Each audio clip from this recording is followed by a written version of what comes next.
Can local churches do missions without mission agencies? Today, more and more churches are taking a lead role in world missions. So is there still a role for the mission agency? Or can local churches reach the world on their own?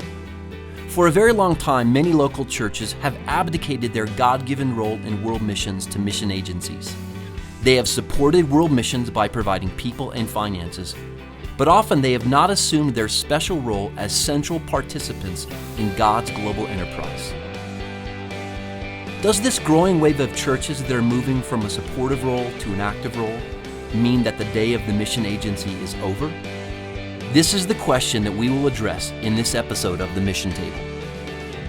The Mission Table is brought to you by 1615. 1615 exists to help local churches discover and use their unique gifts in partnership with others to make Christ known among all the nations. Through personal, hands-on coaching, we help churches take a more active role in fulfilling the Great Commission. Find out more at 1615.org. Watch, reason, and participate. Do local churches still need mission agencies? Explore this idea with us in this episode of The Mission Table. This is The Mission Table, and we are having a conversation about ideas that shape missions actions, or maybe you could say assumptions that shape missions actions. And today we're going to be talking about churches no longer needing mission agencies. I'm Matthew Ellison with 1615. I have some special guests and friends at the table today. Denny Spitters, Vice President of Church Partnerships at Pioneers International. Larry McCrary, who is the co-founder of the Upstream Collective. And Dave Hansen, Vice President of Ministry Relations at Avant. So gentlemen, there has been a major paradigm shift in the last couple of decades, and it's local churches moving from a supportive role in world missions to more of an active role. No longer just responding to funding requests, but being more focused and more strategic. And one of the things that's happened in that shift is some churches have said, we're not gonna use the agencies anymore. We've abdicated for a long time. We're going to take back our rightful role, and so they've kind of dismissed the role of the mission agency. So let me put that idea out there and let you comment on it. Churches no longer need mission agencies. Well, they've really come full circle, because if you go way back, particularly in reference to early missionaries, they were sent by churches, and then agencies came into existence when the church kind of took its hands off. I would say agencies came into existence because the church took its hands off and its desire to actually be the agency in sending missionaries. So we kind of come full circle. It's exciting that the church is taking the actions that they're taking, the missional awareness, the mission in their culture, wanting to send out people, their engagement, wanting to be in strategy. Those are the positive, very exciting things I think about it. Yeah, and many of the early agencies existed because churches banded together to make that happen, to be able to have a way to send people. So what concerns me at times is part of this conversation comes out of a dichotomy of you have the parachurch, you have the mission agencies that are in the parachurch, and then you have the church, as if whatever we call parachurch is not as much the church. Yeah. It's all one big C for sure. How do we work together in that process, and how do we go on mission together? I agree with you. I think that I'm excited if church says, man, what can we do? I'm like, hey, you're empowered. What can you do well? And how can we empower you to do that? We want your whole body involved in the process of sending this person out and seeing that take place. So I think it's a great thing. You also have to remember that, 100 years ago, what was the size of most evangelical churches? Sure.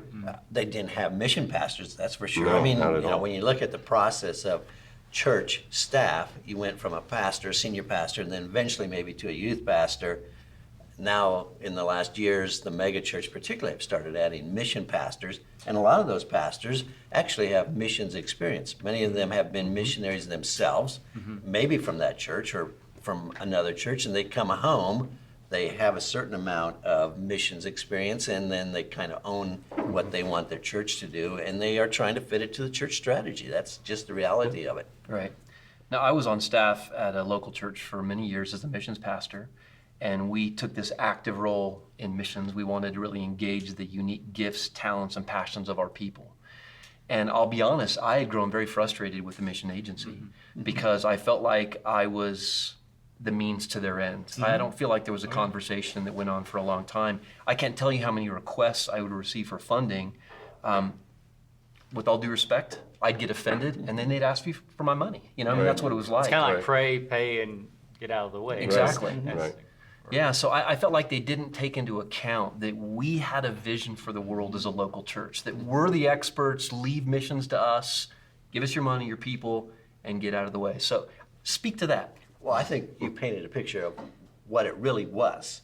But I think, at least in the last 5 to 10 years, we've seen a lot of shift in agencies recognizing that problem and the gap between the local church and the mission agency. And the agencies, like you articulated a little bit ago, we're shifting and saying, yeah, church, how can we help you? Or what can we do together versus the illustration that you used. And I would echo that. I mean, we work with a lot of churches, and they really are weary of just, agencies or whatever coming up with the plans and saying, okay, you come and be a part, or you do it the way we want it to be done. And I really see the agencies that seem to be doing this well these days are coming together at the table early on into that conversation as they send out their people and set up strategies, that it's a together thing. And there's things that all the pieces can actually play if done well. I mean, the church is a sending agency. I mean, it's to send people Right. out. And so how do organizations come alongside and in many ways help facilitate what God is doing in that church? But it's a shift for absolutely. many agencies. And I think it's a shift for churches too. Partnership and what that means comes into play at the center of this conversation. And, what partnership is defined as and what it looks like to both the agency and the church are going to determine whether. We really focus a lot on the relationship piece because we feel like until you can sit down and you can say, well, not only what is the vision like you were talking about that you have, what is your vision? And how are you seeking to move that forward? How can we help you with the vision that you have get to what God wants you to accomplish through, His plan is more the approach. I think part of that is you had agencies that were older agencies that had much more kind of systematic and almost endemic issues where this is the way we've done it for all these years, and they didn't realize everything was changing. If it was younger agencies, less of an issue because they probably started a lot closer to what became much more normative maybe 10 or 12 years ago, 15 years ago, where hey, if you're not looking to do partnership with a church and all you're doing is bringing your silver bullet and saying, this is your silver bullet for missions. You're going to buy this. In fact, here are the programs, like you said, that we want you to join. So how much you're going to give to them and just give us our people and get out of the way. That's pretty short-sighted. Well, I think the most important thing is to remember that what's the end product? Why are we in this in the first Absolutely, place? And we're about planting churches. We're trying to reach the lost. So is it the agency or versus the church? Sometimes it's almost like we're in competition when we even use that phrase and we even have this discussion where I'm part of an agency and I will say, yeah, churches could do it without us, but I hope our agency that has 100 years or more of missionary experience, I hope that we're bringing something to the table that is of value to a missions pastor who doesn't have that heritage or doesn't even have the infrastructure out there to help them to accomplish the task. Because what we want to see, and I'm sure everybody at this table, what we want to see is churches planted where there is no church. And the agency brings a lot of experiences. I made a list of 11, for example, selecting the right people. How many churches have done that before? Train their missionaries to be, help them raise support, provide member care. That's a big one. But Can we go back to the selecting the right people? Yeah. I think there's no better place but for that to happen within the context of the church, like in I Acts agree. 13.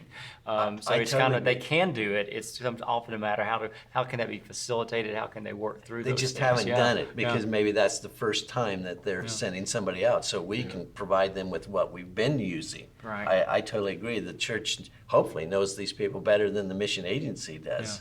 I totally agree.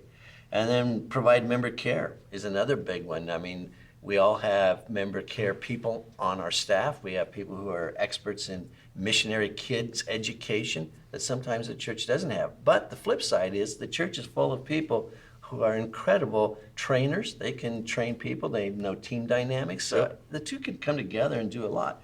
Crisis management, evacuation plans, just some of the things that churches need to utilize if they're going to be the sending agency. And so we as an agency want to bring those to the table, and we'll help you accomplish it if at all possible. I think part of it is posture, you know, especially posture between agencies. You know, I hate the posture that's like, hey, we're the experts. Yeah. Right. You church are the idiots. We'll tell you how to do it. You listen to us. I think that posture is a killer. It's a killer of a relationship. Absolutely. It's a killer of trust. And if churches sniff that out just a little bit, you're done. And I think that's right. I think it's right, and it's how we should trust one another. So posture, and I think roles. Yes. What do you not only do best, but, you know, biblically, I think if you look closely, even though, you know, the church at Antioch is maybe the key one that we would look at, we see a church with spiritual authority in the lives of sending people out. That's right. And that has a lot of implications around it.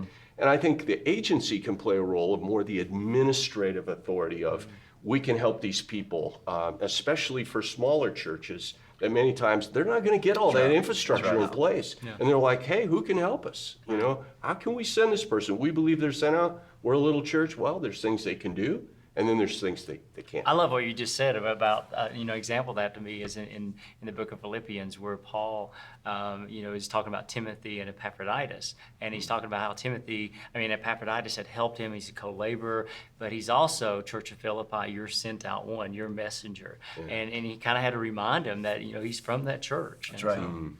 I think that's one of the things that I was frustrated with is the agencies, again, there's a big shift going on and it's very positive, but we were not viewed as the spiritual authority.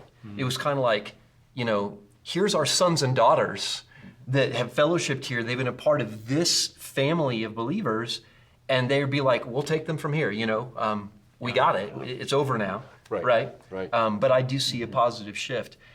I see this shift in the church as a very positive thing because I fundamentally believe that you're not going to own something that you're doing by proxy. Yeah, sure. Exactly. You know, if you're outsourcing missions, you're never going to own it. However, let's talk about the other side of this. We're talking about the agency side a lot. I've seen churches that have dismissed the agency, pushed them out of the picture, gone at it alone. I know it happens, but what do you see happening when that takes place? Well, I mean, some churches are capable, actually, and able, mega churches, but they're doing it, okay? I guess the question I would have is, do they sometimes have the expertise? And really what you're talking about is a duplication, in a sense, of resources. You're talking about reinventing the wheel many times from scratch. And I've spent hours on the phone with churches that want to start their thing, very large churches, and they want to be their own agency. I'll tell them everything and anything I know and share with them anything that we have that we can give you, because this is about a kingdom enterprise. This is not about a whole thing where we're setting up boundaries and, hey, you know, we're in competition. But I think that churches, before they go down that path, need to ask the question. Absolutely. You know, hey, do we want to really reinvent this wheel? Because I do, as Dave said, think that mission agencies that are willing to listen, that are not overly administrative in terms of a bloated kind of system of, you know, maybe poor stewardship in some way or appropriation of how we train people, et cetera. I think they have real value added. And I don't know that you can, if you're just talking business, buy that and by starting it from scratch. How do you do it? Well, there's also the reality, at least the mission pastors I've spent some time with, once they get going down the road, they don't realize how much time this is going to take, especially member care. That's right. And all of a sudden, you know, they're engaged every day or every week with one or two missionary units out there that they're trying to provide member care. And at the same time, there's 100 things that their own local church wants them to be doing, and they burn out. And then you got the problem that you got a couple on the field who are out there all by themselves, hurting, Right. and who's going to give them the care. We are seeing some good examples of churches that are actually, that can provide member care. So others may have a harder time, but one church that we know of has, they has several biblical counselors on staff, and they've got two families that just come back from the field, and they're actually working a debriefing time with them. They're doing that well. The thing that I see would be so much with organizations is that we've got to continue to find ways to be streamlined, to be flexible as plans, because they may not need everything that an organization needs, but can they still be our partner if they don't need everything? And that's where I believe we on that end have to start looking at things differently. Yeah, and I think the realities are we're talking about primarily mega churches, larger churches that are doing the sending versus the smaller. So let's not forget there are a lot of missionaries coming out of churches that are 50, 75, 100 people. Yeah, that's right. Should be. They don't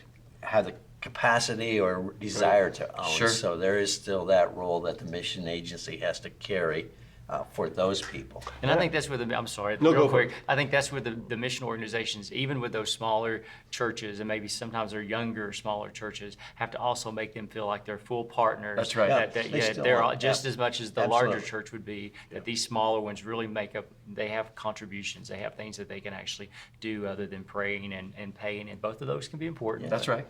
Yeah, one of the things that I would really encourage churches that are going down this path, I wouldn't say, why are you doing that? That's dumb. I'd say, hey, come on in, the water's fine. Let's swim. Let's swim together. The kingdom's big, and there's a lot to accomplish. But I would say, just think about one thing alone, just one of the issues that Dave brought up, and that would be member care of operating within a team on the field. Right. Yeah. And most churches think, well, we're sending out our family to go by themselves, and we're going to do that. And these families generally attrit relatively quickly or go through a boatload of issues because, first of all, they sent them out almost as lone rangers. Right. There's no team around them. There's no missionary band. Paul took Barnabas, Silas, et al. I mean, he didn't go, we think he's even the Lone Ranger had Tonto, right? So, I mean, Right. And I think churches, when they think about doing that, they forget that how can we know what to do and how to help them? Yeah. We've never even been in that culture before, even if we have a missions pastor that has a background or experience. Well, I would say even the mega church that's wanting to do this. I love your heart that's saying, hey, jump in the water, come under the Absolutely. water. But I would say, why? I mean, why? Because there are so many great agencies today who view the local church as a primary player, a full partner in mission, that at the end of the day, sometimes I think with those churches, it's really about, but their brand. That they want ownership in their brand, and I think it's a mistake. So I got to wrap us up. This is a positive thing. I see a growing movement of churches who are taking the Great Commission more seriously than ever before. Yeah. And they want to be on mission. They want to engage their people in the Great Commission. I would encourage them because there's a growing movement of agencies who have a high view of the local church, who want to give them a seat at the table, and they want to work together. So, gentlemen, thank you very much for being here today. Thank you. Continue the conversation at missiontable.org. The Mission Table is brought to you by 1615 Church Missions Coaching.